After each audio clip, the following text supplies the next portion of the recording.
welcome to New Filmmakers Los Angeles in partnership with Movie Maker magazine. My name is Danny DeLillo, and I'm delighted to be joined with Josh Copeland, who had his film in the film festival this weekend, Serious Matters in the Middle of the Night. But for those that haven't seen it, let's take a look at the clip.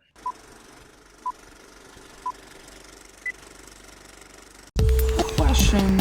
I heard something from a guy who heard from a guy, something about you shits a guy. Good things, I hope.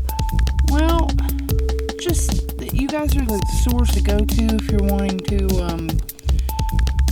trade stories.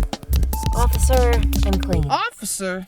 Do I'm I look not like a trying f***ing to cop start to you? any I'm not a trouble. f***ing Just cop. Josh, thank you for this today, and thank you for bringing your film to New Filmmakers LA. Oh, thank you for having me. It's a genuine honor. Glad to be here.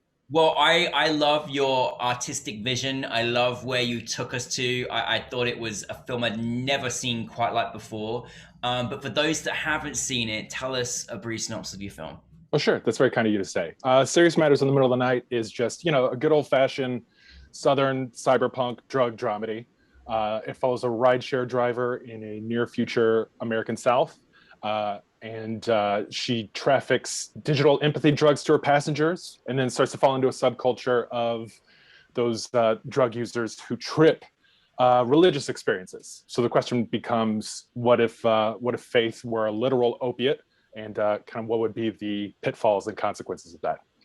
I mean, it's the most intriguing synopsis I ever heard in my life. I did not want to watch this film, like, honestly. And I love the depth and dynamic of what you created. It was, I mean, truly a unique experience. And I was genuinely very fascinated. And I really could have just watched a whole feature film, honestly. But so thank you for making such a creation. Where did the inspiration come for you in making this story and turning it into a film?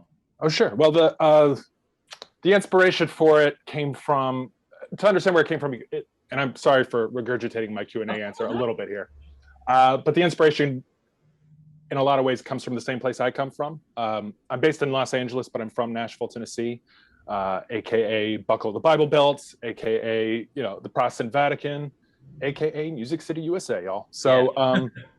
And there's an interesting dynamic of being from a city in the South. You're sort of in a little island of blue and a sea of red, but there's still, the South at large is kind of seen mostly in this sort of rural light. You have obviously the caricature of the hillbilly in overalls who loves his tractor. But my upbringing was much more urban. I grew up in lower income, diverse working class neighborhoods. We had traffic jams and dingy punk shows and disdain for tourists. But then there's also those aspects of Southern identity that are still a fixture of your experience, collard greens and church on Sunday. And for me, even though it was still a very urban upbringing, there's still all my friends and peers from class, especially when I was younger, they were going to church. I felt very much like an outsider because, walk a square mile in any direction in Nashville, there's a church and it's full up on Sunday, right? So I found myself, especially when I was younger, kind of experimenting with that a bit, going with friends to church, trying it out. And I never was able to, again, to borrow a quote from Arthur Miller, I never really had the talent for faith. I could never make that leap of faith. And rather than sort of go, well, that's fine, it's not for me, because it was so pervasive, I ended up feeling for a long time kind of broken by that. Like there was something wrong with me that I couldn't make that leap. Yeah. And it sort of fostered an anxiety and almost even an envy in me of like just wishing I could make that connection, like just flip a switch and make it happen. Yeah. And then certainly as the city has changed, gentrification has really like increased exponentially there. You kind of become disenfranchised from your own hometown.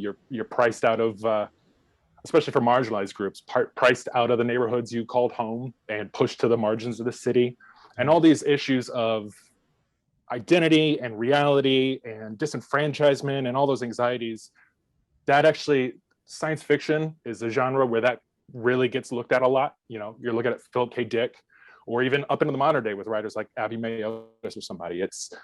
You can really get very literal with those anxieties. And I'd also never seen really a Southern cyberpunk film and was really excited by the idea, right? Yeah. So it was really about taking that, broad, high concept sci-fi idea and finding what made it personal and specific and even kind of regional. So that's I'm glad you made this film, you know, because yeah, we haven't seen a film this before, and there's so much dynamic and depth in the context of your film. It was really a fascinating watch.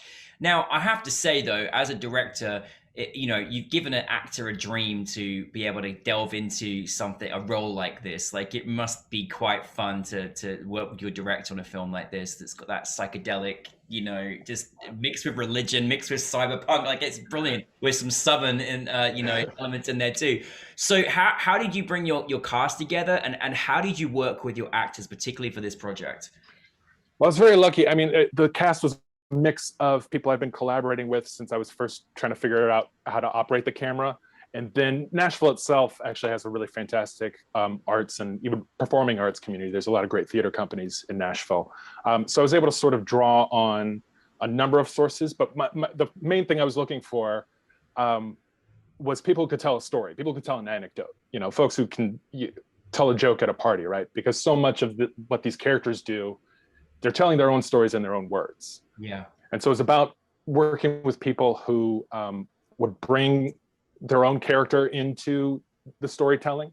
And we did a lot of work, you know, there's not a whole lot of fixation in the movie itself on the sci-fi details of the world, but I did do this entire world building kind of thing. I created this huge document for the actors, and we did, like, in our first read through, big walkthrough of exactly how this technology works, what its history is, just so we could forget it all, throw it out the window, throw everything sort of off the cuff, and just let it be about the characters telling the story and not, you know, the lingo. So it was a very collaborative process. I really trusted my actors to kind of show me who their characters were. And what so you know, again, it's a new kind of genre. You've created almost a new genre, which I love. What was maybe some of the tougher challenges that you had in making it, in terms of pre, post, or even during production? Oh, sure. Well, it was very much a DIY project. You know, in addition to writing and directing it, I produced it with the co-produced it with the lead actor and a collaborator named Taylor Napier. But we were sort of there. It was a very very small set. There weren't a whole lot of people helping me out. I shot it myself. I cut it myself. I did a lot of the special effects myself. Wow. So in that sense, it's sort of all challenge. It did take a lot of time to kind of pull all the pieces together, particularly because I did exactly what you're not supposed to do. I used my own money. I used whatever was left over after my rent checks to kind of work over it on weekends, and, you know, whenever enough disposable income came through for me to rent a lens, right? So the challenge was sort of the endurance of making it happen over this sort of long stretch of time. I mean, it's all kind of challenge in that format. No, right? of course So, not. yeah. I mean, again, I can't believe you did your own special effects and everything, which is really very, very good. Oh, thank you. Is that something you're experienced in, or did you kind of? A little bit. I mean, I work in post primarily. That's how I keep the lights on, really. So I did have some experience with like After Effects and things like that. I did a lot of studying. It's interesting, though. There's a lot of digital comps and things like that, but I studied a lot of older special effects films, movies like Blade Runner and even Star Wars, and just to see how they did it. So Yeah. like the flying car, for example, I built Yeah. a model flying car with working lights, and then I shot it against a green screen in my studio apartment with a track underneath to make it look like it was flying over the camera. That was 100% stolen from Blade Runner, you know. So I used sort of old techniques with new technology, and that kind of it was fun to figure out how to do that. Actually, it was part of the Yeah. Well, you're very good at it. So I mean, goodness me, well done on making and doing that. That's fantastic. So I'm just curious because, like, again, there's so much elements of how and why, and the inspirations behind making this film. I'm just curious, what do you want your audience to take from your film? Oh, you know, it's interesting. This speaks also to the things you learn when you're making a movie. There's that old wisdom of you're actually making three movies. There's the movie you write, then there's the movie you shoot, and then there's the movie you edit, and they're invariably different because what you can shoot doesn't always match what you wrote, and then what you thought you shot doesn't really match what you actually have in the editing room. But I'm also sort of a fervent believer in there's actually a fourth movie, and that's the movie you don't have control over. That's when it's done, the audience sees it. They're seeing it through the filter of their lives. They're seeing it through, you know, if they sat down in the middle of just having a bad day, they're bringing that to it, and they're drawing conclusions about it that are unique to them. Yeah. So what I would really love is, it seems like a cop out of an answer to say, I don't want to answer that, but I certainly don't want to. What I hope people get out of it is some sense of some questions that maybe speak to them, some sense of recognition in the anxieties of it, if it's there for them. It's a very specific kind of thing, but to me that speaks to the more specific you can get, that encourages empathy. Absolutely. So I hope the audience comes to the movie and gets to enjoy what it gives them. And I loved your analogy of 4 dimensions of filmmaking. That's really good reminder as well of what filmmaking is all about. Well, what is next for you, Josh? Well, next up, I'm most immediately next, I'm working on a short film with a writer and actor named Rebecca Hayden, who I've worked with before. You're gonna see her on HBO's The Gilded Age later this year. Fantastic. And I'm just writing a lot, just basically working on stretching those directing muscles in every direction that becomes available to me. You sort of, when you're doing this DIY stuff, it's whatever sticks. So I'm putting a lot of things out there and seeing what sticks right now. I mean, listen, I like that, but I mean, definitely still keep creating and making these wonderful worlds that you put us into, because it's always nice when you see a film that thinks outside the box and takes you there. So, thank you for Serious Matters in the Middle of the Night. If there's more, we are ready for more flying cars. So whenever it comes, absolutely, yeah. Thanks so much, Josh, and thanks for bringing it to us. Thank you so much. I really appreciate being a part of this amazing festival, and yeah, thank you for your enthusiasm for it. Always appreciate it. Thank you.